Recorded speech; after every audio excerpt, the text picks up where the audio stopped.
Bharatiya Janata party इस बार अपने कई विधायकों के टिकट काट सकती है। टिकट कटने की खबर, विधायक थोड़ा चौंकते हैं, गुस्से में भी आ जाते हैं कि भाई टिकट कैसे कटवाया जा रहा है। लेकिन जब जनता मूड बना लेती है तो विधायक भी कुछ नहीं कर पाते हैं। 5 साल का समय आपको मिला। कई तो विधायक ऐसे हैं जो 15 साल 20 साल से विधायक हैं, लेकिन क्षेत्र से गायब है, जनता से सरोकार नहीं है, उनको जनता से मुलाकात कम है। सर्वे रिपोर्ट इस बात को कह रहे हैं, खुलासा कर रहे हैं। तो दोस्तों ऐसी 5 विधानसभा सीटों पर इस वीडियो में हम चर्चा करेंगे। 5 विधानसभा सीट जहां से भारतीय जनता पार्टी के जो सिटिंग एमएलएज हैं उनका टिकट कट सकता है। अब देखिए कई ऐसे सीट हैं जहां पर पूर्व प्रत्याशी, जहां बीजेपी जीती नहीं है 2020 में, लेकिन जो पूर्व प्रत्याशी हैं वो भी हाथ पैर मार रहे हैं। एक सीट पर 8-8, 10-10 प्रत्याशी आपको दिख रहे होंगे। कई सीटें ऐसी हैं, लगातार हम चर्चा भी कर रहे हैं। कई विधानसभा का भी हमने अलग से चर्चा किया है। तो आज जो 5 सीटों पे हम चर्चा करेंगे दोस्तों, इनका भी अलग से हम सीरीज लेकर आएंगे।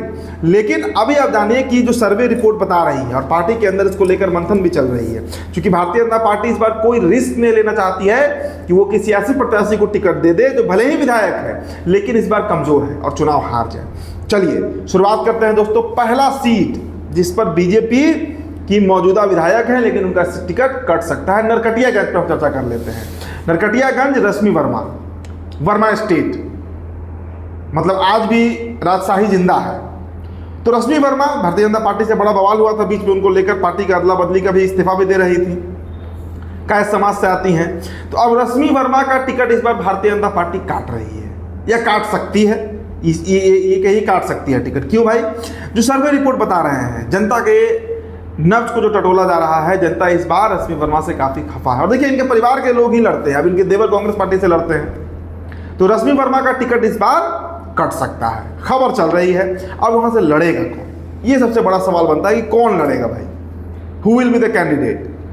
तो दोस्तों इस पर हम बता दें आपको कि बाहुबली नेता और इन दिनों भारतीय जनता पार्टी बीजेपी में तो है ही, मतलब बीजेपी के बड़ा क्लोज हो गए हैं बड़े बड़े लीडर्स के, और 2 ही जगह उनका ठिकाना रह रहा है। या तो नरकटियागंज में क्षेत्र में भ्रमण कर रहे हैं और 2 दिन के लिए दिल्ली चल जाते हैं, फिर 5-6 दिन क्षेत्र में रहते हैं, फिर 2 दिन के लिए दिल्ली चल जाते हैं। राजन तिवारी बाहुबली डॉन रहे। राजन तिवारी बड़ी मजबूत दावेदारी उनकी नरकटियागंज से। कई लोगों से बातचीत हमारी हुई और सब लोग यही बता रहे हैं कि नरकटियागंज से राजन तिवारी पूरे फॉर्म में है और भारतीय जनता पार्टी भी इस बार विचार कर रही है कि उनको टिकट देना है, सिंबल देना है और वो चुनाव वहां से लड़ सकते हैं। हालांकि दोस्तों नरकटियागंज में हम अलग से वीडियो लेकर आएंगे, तो सारा समीकरण आपको समझाएंगे कि क्या वहां जाते समीकरण है, क्यों राजन तिवारी की दावेदारी है, क्यों रश्मि वर्मा हार सकती है। लेकिन रश्मि वर्मा का टिकट कट रहा है, इसकी चर्चा है।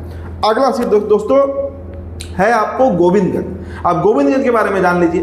राजन तिवारी के सगे भाई राजू तिवारी 2015 में वहां से विधायक रहे, ब्राह्मणों का सीट। हालांकि वहां से भूमियार भी 1-2 बार जीते हैं, लेकिन जो रिपोर्ट है इस बार, सुनील मणि तिवारी वहां से भारतीय जनता पार्टी के मौजूदा विधायक है। 2020 का चुनाव दोस्तों याद कर लीजिए क्या हुआ था। चिराग पासवान की पार्टी अलग लड़ रही थी और इस कारण राजू तिवारी को अलग से लड़ना पड़ा, और गोविंदगंज से सुनील मणि त्रिपाठी जो हैं वो भारतीय जनता पार्टी के प्रत्याशी बनाए गए। आनंद फानन में जिला अध्यक्ष हुआ करते थे चंपारण के, पूर्वी चंपारण के, और उनको टिकट दे दिया गया। अब अचानक से जब उनको टिकट दिया गया तो चुनाव चूंकि जेडीयू साथ में थी तो वो सीट बीजेपी निकाल ले जाती है। लेकिन दोस्तों सुनील मणि तिवारी को लेकर बड़ा निगेटिव फीडबैक जो है वो क्षेत्र की जनता दे रही है, और इस बार अगर सुनील मणि तिवारी पर दाव खेला गया बीजेपी की तरफ से तो हो सकता है कि वो सीट बीजेपी लूज कर जाए। तो ये भी संभावना है कि ना सिर्फ सुनील मणि तिवारी का टिकट कटेगा बल्कि वो सीट लोजपा को चली जाए और वहां से राजू तिवारी चुनाव लड़ सकते हैं। दोस्तों इस पर अलग से हमने वीडियो किया भी था गोविंदगंज का। अब दोस्तों अगली सीट पर आते हैं, पूर्णिया विधानसभा। विजय खेमका, आप जानते होंगे विजय खेमका को, लंबे समय से विधायक है पूर्णिया सदर सीट के। अब शहरी इलाका है, वैश्य बाहुल है, राजपूत का वोट वहाँ अच्छा खासा है, जीत जाते हैं, बीजेपी वो सीट निकाल ही लेती है। लेकिन दोस्तों इस बार जो खबर है, विजय खेमका के खिलाफ बहुत भारी एंटी इनकम्बेंसी है। एक बड़ा जन विरोध जो है वो विजय खेमका के खिलाफ क्षेत्र में देखने को सुनने को मिल रहा है, और बीजेपी के शीर्ष नेतृत्व जो है, जो आला कमान है, उन तक तमाम सर्वे रिपोर्ट पहुंच रहे हैं। हालांकि देखिए अभी अगले महीने फिर सर्वे रिपोर्ट होना है, लगातार हर पार्टी करा रही है, और बीजेपी तो बड़ा एक्टिव है, उसकी तो अपनी कई एजेंसीज हैं जो हायर किया हुआ जो सर्वे यहाँ पे करती है। तो ये विजय खेमका को लेकर जो रिपोर्ट है, अब देखिए दोस्तों पूर्णिया से जो प्रत्याशी बनेगा बीजेपी का, इस पर दोस्तों हम विस्तार से चर्चा करेंगे, क्योंकि बहुत लंबा हो जाएगा वीडियो, और हम यहाँ सिर्फ बताएंगे, आपको बताने आए हैं कौन कौन सी सीट पर बीजेपी विधायक बदल रही है, प्रत्याशी बदल रही है, मतलब माफ कीजिएगा। तो पूर्णिया सदर से विजय खेमका का टिकट कट सकता है। संभावित है कि उनकी जगह एक नया चेहरा इस बार बीजेपी मैदान में लाए। अगला सीट दोस्तों बाढ़। अब बाढ़ में ना सिर्फ बीजेपी के प्रत्याशी का टिकट कटेगा, बल्कि ये भी खबर है हमारे पास कि बाढ़ से हो सकता है कि इस बार सीट जेडीयू को चला जाए। मतलब जनता दल यूनाइटेड जो है वो इस सीट से चुनाव लड़ सकती है। तो जेडीयू से प्रत्याशी कौन होगा ये हम बताते हैं, लेकिन उससे पहले जान लीजिए कि ज्ञानेंद्र सिंह ज्ञानू जो है वो वहाँ से मौजूदा विधायक है। दोस्तों 2020 के विधानसभा चुनाव में हम वहाँ पर सितंबर के महीने में गए थे और हमारी बोलेरो फंस गई थी। पब्लिक ओपिनियन हम कर रहे थे और बहुत भीड़ लग गया, बारिश हो रहा था, हमारा गाड़ी फंस गया था और हमें काफ़ी वहाँ दिक्कत समस्या का मतलब देखना पड़ा था। तो कुछ यादें हैं हर विधानसभा से जुड़ी हुई। बाढ़ का भी चर्चा किया तो मुझे ये इंसिडेंट्स याद आ गया, तो आपसे हमने साझा कर लिया। अब बाढ़ को लेकर दोस्तों ज्ञानेंद्र सिंह ज्ञानू का टिकट कर सकता है, चर्चा है। तो वहाँ से जेडीयू वो सीट जो है वो मांग रही है। और किसके लिए भाई? जेडीयू के एक बड़े नेता हैं, राजपूत समाज से ही आते हैं, महाराणा प्रताप का जयंती बड़ा बढ़ चढ़ के करवा रहे हैं, संजय कुमार सिंह। संजय सिंह दाढ़ी रखते हैं और बड़ा is very close to Nitish Kumar, बहुत नज़दीकी है उनके, नज़दीकियाँ हैं उनके नीतीश कुमार से। वो उस सीट पर नज़र गड़ाए हुए हैं और तैयारी भी उनकी चल रही है। जो अंदर खाने की खबर है आपको हम बता रहे हैं। तो एक तरफ ज्ञानेंद्र सिंह ज्ञानू के खिलाफ खबर है, मतलब उनके खिलाफ एक एंटी इनकम्बेंसी का माहौल है, क्षेत्र से गायब रहना, जनता से दूरी बना कर रखना। और इधर जेडीयू से उस सीट पर दावेदारी और संजय सिंह की सबसे प्रबल दावेदारी बताई जा रही है। तो ये संभावना है, पॉसिबिलिटीज कांट बी डिनाइड कि वहाँ से ज्ञानेंद्र सिंह ज्ञानू का टिकट कट सकता है। अब दोस्तों अंतिम सीट पर हम चर्चा कर लेते हैं, मोतिहारी विधानसभा, मतलब बीजेपी का गढ़, एक ऐसा किला जिसको कोई अभेदक किला जो कहते हैं, मोतिहारी वही है। वैसे बाहुल इलाका है, शिवहर तो पूरा चंपारण वैसे बाहुल ही है। तो उस सीट से लंबे समय से करीब 20 सालों से प्रमोद कुमार, पूर्व मंत्री भी रहे हैं, गन्ना मंत्री, वो वहाँ से विधायक बनते आ रहे हैं। बड़े दिखने में आपको लगेगा बड़ा डेंजर टाइप के आदमी, लेकिन बड़े 100 में मृदुभाषी हैं। बीच में मैंने उनका इंटरव्यू भी किया था, उनके आवास पर ही जाकर मोतिहारी में।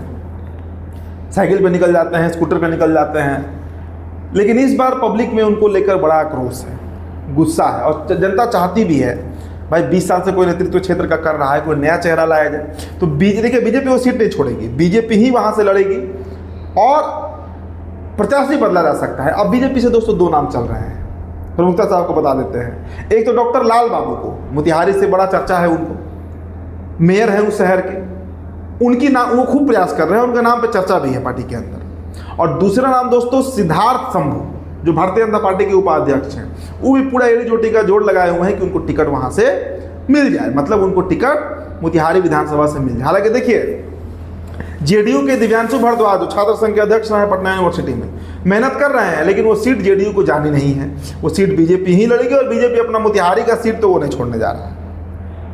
तो यही इनपुट है दोस्तों हमारे पास। और देखिए एक और खबरों को बता देते हैं, बीजेपी इस बार बिहार विधानसभा चुनाव एकदम वॉर मोड पर लड़ रही है, मिशन मोड पर। मतलब जितनी सीटें लड़े कोई सीट वो लूज नहीं करना चाहती है और इसके लिए भले ही कई प्रत्याशी का टिकट कटेंगे। हमने 2 दिन पहले वीडियो भी किया था, बताया भी था आपको कि करीब 32 विधानसभा सीटें ऐसी हैं जहां विधायकों की सीटें खतरे में हैं, उनका टिकट खतरे में है। और उसमें ये 5 सीट का हमने जिक्र कर दिया है आपसे। पूर्णिया का जिक्र किया, नरकटियागंज का जिक्र किया, गोविंदगंज का जिक्र किया, बाढ़ का जिक्र किया और मोतिहारी का जिक्र किया। अब दोस्तों इन सभी वीडियो इन तमाम विधानसभा, हालांकि गोविंदगंज का तो हमने एनालिसिस कर दिया है, बाकी जो 4 सीट है उस पर हम जल्दी एनालिसिस लेकर आएंगे, तो सारे विस्तार से आपको खबर बताएंगे कि क्या संभावना विधानसभा में बन रही है। फिलहाल दोस्तों इस रिपोर्ट में इतना ही। मेरा नाम उदित तारण है, द बिहार टॉपर वीडियो आप देख रहे थे। बहुत बहुत शुक्रिया।